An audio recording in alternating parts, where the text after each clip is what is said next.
Abonnez-vous à la chaîne pour voir les dernières vidéos.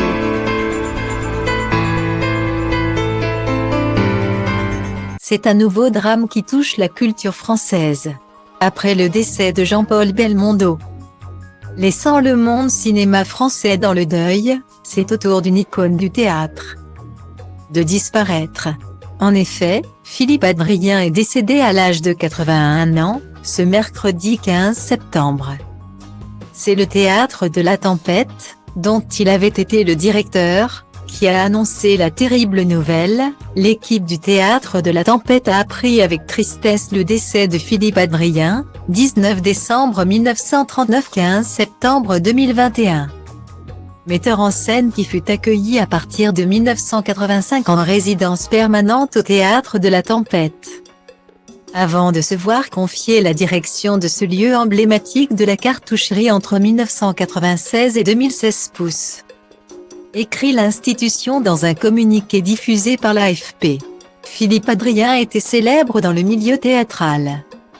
Avec une centaine de pièces à son actif, le metteur en scène avait même remporté un Molière en 1997. Pour le meilleur spectacle de création, Quincaillier. Très apprécié par ses pairs, Philippe Adrien se fait connaître à la fin des années 60 comme auteur dramatique dans La Baille montée en 1967 par Antoine Bourseiller, avec Jean-Pierre Léaud et Suzanne Flonémet.